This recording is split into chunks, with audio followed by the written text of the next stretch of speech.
In this quick video, my friend Genry Garcia, who is really an expert on the building performance side as well as the technical side of HVAC, talks about a common mistake that people make in explaining something called zonal pressure diagnostics and the ways in which maybe it can create a misconception with customers and with practitioners. I think you'll enjoy it. It's a little bit technical, maybe doesn't apply to everyday stuff, but especially if you ever dabble in the building performance side of things, this is going to be really helpful for you to see.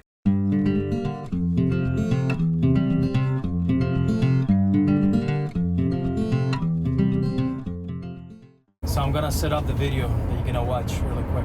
It's about zonal pressure diagnostics, or ZPD. It's really, the purpose of it is to show how much it lacks in legitimacy. The readings that we get of ZPD on interior rooms when we are using a blower door and trying to diagnose leakage from internal rooms. In a nutshell, ZPD, it's just a ratio of two openings, right? It's a ratio of the one opening from the zone, or the room in this case, and the rest of the house, or with relationship to the opening between that zone and the outside, right? Example, if you get a 25 Pascal ZPD reading, then that tells you that the room, the collective opening size of the hole between the room and the inside is the same dimensions of the collective hole size between the room and the outside. It doesn't tell you exactly the size of the hole, doesn't tell you how many CFM50 that room is leaking.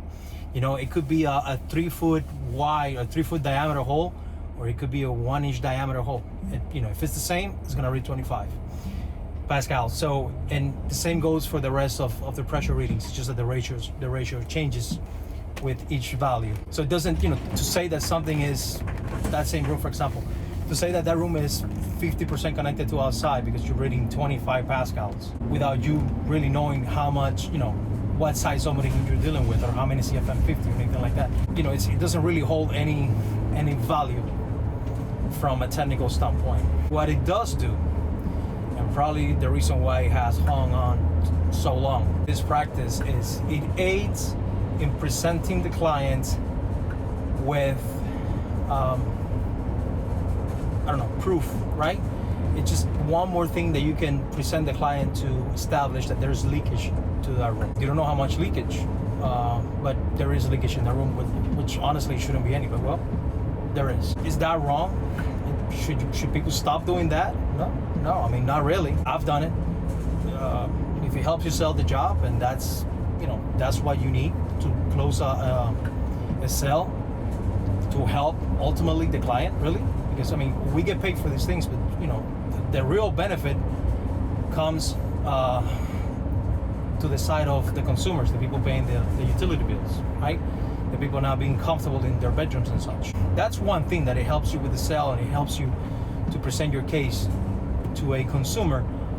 But to say that a room is X amount % connected to outside,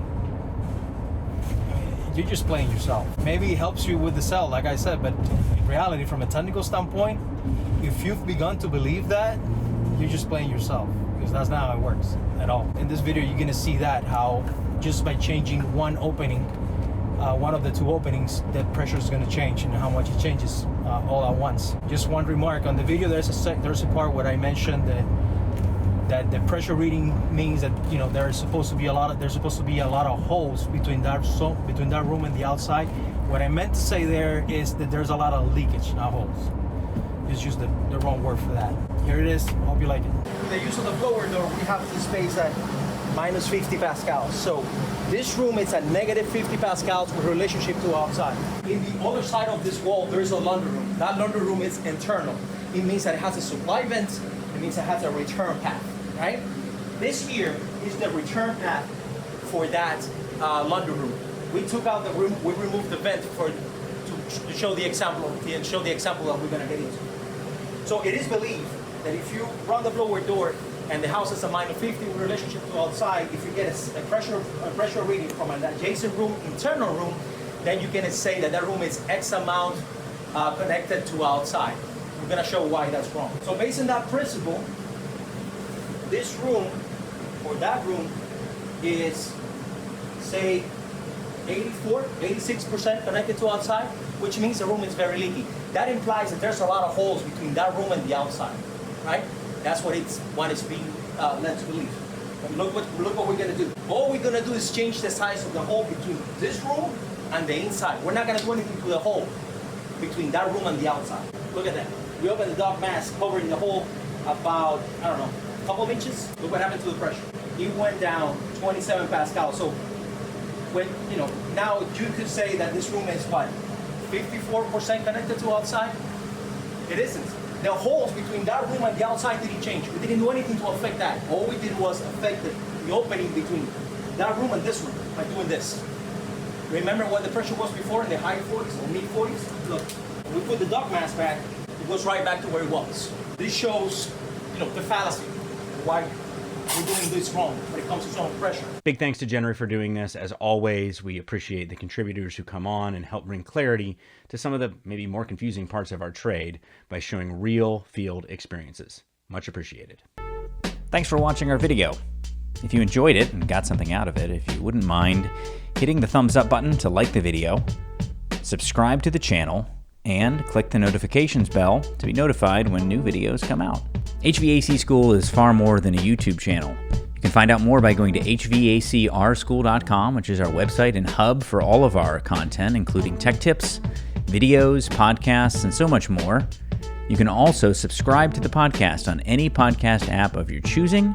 You can also join our Facebook group if you want to weigh in on the conversation yourself. Thanks again for watching.